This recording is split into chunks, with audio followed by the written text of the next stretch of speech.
Salam sejahtera untuk kita semua, Pak. Perkenalkan, saya Edun dari kelompok 8 akan menjelaskan Pancasila sebagai dasar negara Republik Indonesia. Di kelompok 8 ini kami beranggotakan yang pertama Bertrand Cornelius Sianipar, yang kedua Calvin Eric Melkisair Siombing, yang ketiga Joel Sandio P.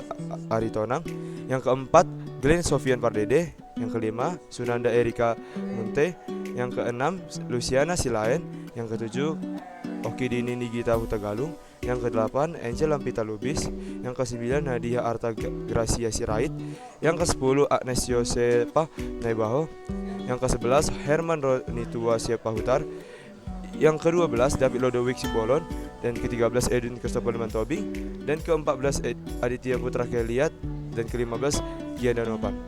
Pancasila sebagai dasar negara adalah fondasi utama dalam penyelenggaraan pemerintahan dan kehidupan bernegara di Indonesia. Sebagai dasar negara, Pancasila memiliki fungsi sebagai sumber dari segala hukum yang berlaku dan menjadi pedoman untuk pembentukan peraturan perundang-undangan, kebijakan pemerintahan, serta perilaku warga negara. Pancasila ditetapkan sebagai dasar negara pada 18 Agustus 1945 oleh Panitia Persiapan Kemerdekaan Indonesia atau PPKI dan termuat dalam pembukaan UUD 1945 alinea keempat. Kelima sila dalam Pancasila mencerminkan nilai-nilai fundamental yang mendasari sistem politik, hukum, ekonomi, sosial, dan budaya Indonesia, yaitu yang pertama ketuhanan yang Maha Esa, yang kedua kemanusiaan yang adil dan beradab, yang ketiga persatuan Indonesia, yang keempat kerakyatan yang dipimpin oleh hikmat kebijaksanaan dalam permusyawaratan perwakilan, kelima keadilan sosial bagi seluruh rakyat Indonesia. Pancasila bersifat tetap dan tidak dapat diubah, serta menjadi identitas dan karakter bangsa Indonesia dalam menghadapi berbagai tantangan zaman. Pancasila sebagai pandangan hidup bangsa.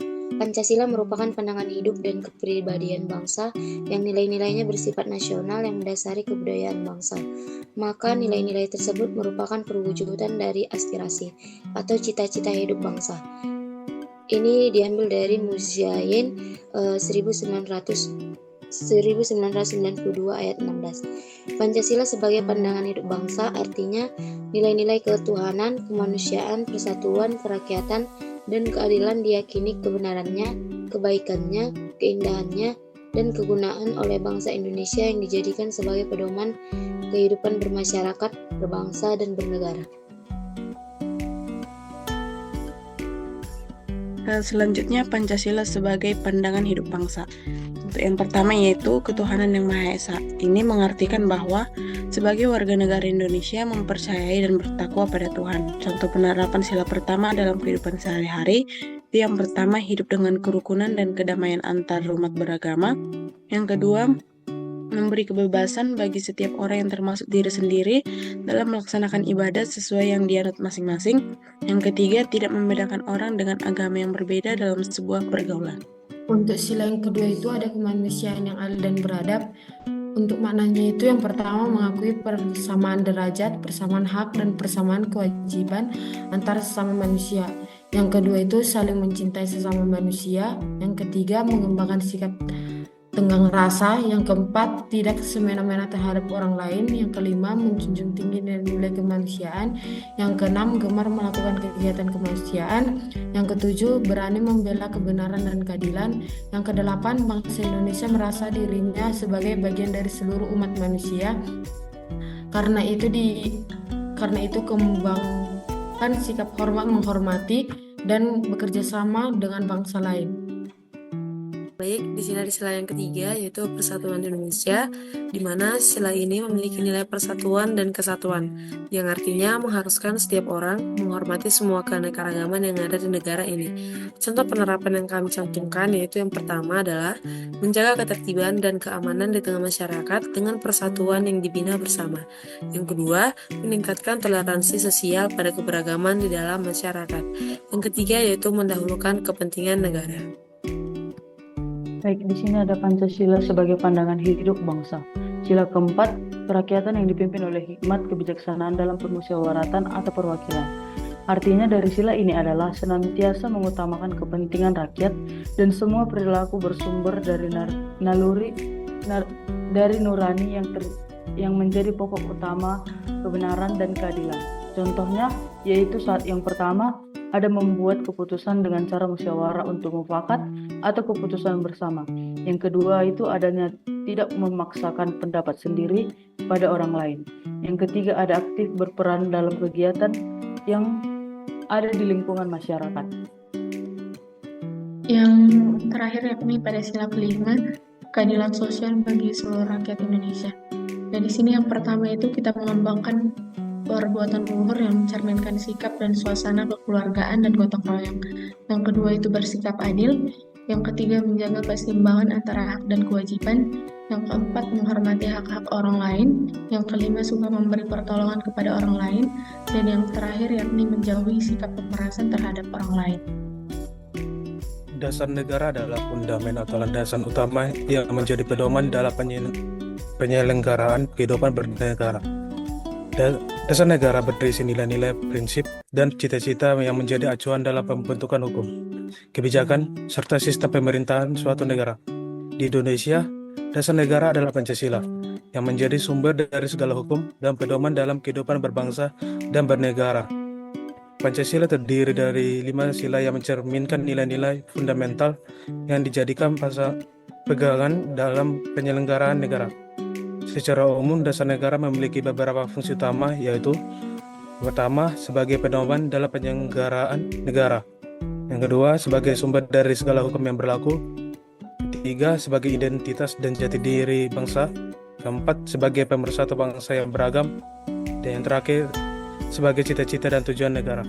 Lalu selanjutnya Pancasila sebagai dasar negara di sini kami bagi menjadi 2, yaitu satu secara etimologis, yang dimana memiliki beberapa makna yang berasal dari bahasa asing. Yang pertama di situ ada ground norm yang berarti norma dasar, lalu ada red side yang artinya cita hukum, lalu state side yang berarti cita negara, philosophy side ground slack yang artinya dasar filsafat negara. Yang dimana dari sini dapat kita lihat bahwa dasar negara merupakan landasan fundamental dalam suatu sistem kenegaraan. Lalu yang kedua secara terminologis, yang dimana adalah landasan dan sumber utama dalam membentuk serta menyelenggarakan negara. Dengan kata lain, menjadi pedoman dalam menjalankan pemerintahan serta menyusun peraturan hukum dalam konteks Indonesia. Di sini terdapat beberapa di sini juga dapat kita pahami bahwa semua peraturan yang berlaku di Indonesia harus berlandaskan pada nilai-nilai yang terkandung dalam Pancasila. Kemudian di sini ada Pancasila sebagai dasar negara. Filosofis Grundlag dari negara, ideologi negara, statside. Dalam hal tersebut, Pancasila digunakan sebagai dasar mengatur pemerintah negara, atau dengan kata lain, Pancasila digunakan sebagai dasar untuk mengatur penyelenggaraan negara. Dharma Diharjo 1991. Nah, di sini sebagai dasar negara, Pancasila merupakan suatu asas kerohanian yang meliputi suasana kebatinan atau cita-cita hukum, sehingga merupakan suatu sumber nilai, norma serta kaidah baik moral maupun hukum negara, dan menguasai hukum dasar baik yang tertulis dalam undang-undang dasar maupun yang tidak tertulis atau konvensi. Kemudian sini ada dalam kedudukan sebagai dasar negara, Pancasila mempunyai kekuatan untuk mengikat secara hukum. Lagi di sini ada sumber yuridis, historis, sosiologis, dan politis tentang Pancasila sebagai dasar negara. Sumber yuridis adalah sumber yang berkaitan dengan hukum dan peraturan perundang-undangan yang menjadi dasar dalam pembentukan dan pelaksanaan hukum suatu negara. Sumber ini menjadi acuan dalam menentukan keabsahan suatu aturan atau kebijakan pemerintah. Sumber yuridis dasar negara. Dalam konteks dasar negara, sumber yuridis mengacu pada peraturan hukum yang menetapkan dan mengatur dasar negara secara sah. Di Indonesia, sumber yuridis Pancasila sebagai dasar negara adalah yang pertama itu pembukaan Undang-Undang Dasar 1945 pada alinea keempat secara eksplisit menyatakan bahwa Pancasila adalah dasar negara. Terus TAP MPRS nomor 20 MPRS tahun 1966 yang menegaskan Pancasila sebagai satu-satunya dasar negara.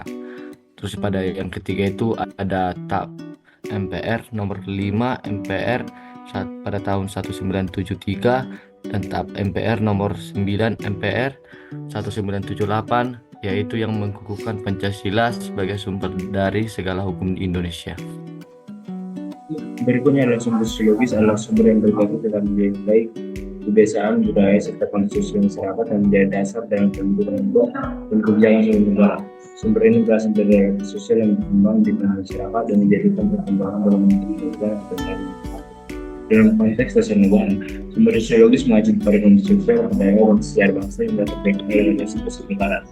Indonesia Pancasila sebagai dasar negara memiliki sumber sosiologis yang kuat, yaitu yang pertama keberagaman masyarakat Indonesia, yang kedua nilai budaya dan kearifan lokal, yang ketiga sejarah perjalanan bangsa, keempat kehidupan keberagaman Indonesia, dan yang terakhir itu kesadaran akan perlindungan sosial.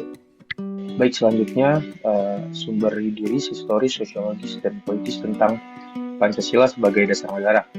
Jadi sumber historis adalah sumber yang berkaitan dengan peristiwa sejarah, pengalaman bangsa, serta juga proses perkembangan suatu negara yang menjadi dasar dalam pembentukan hukum atau kebijakan.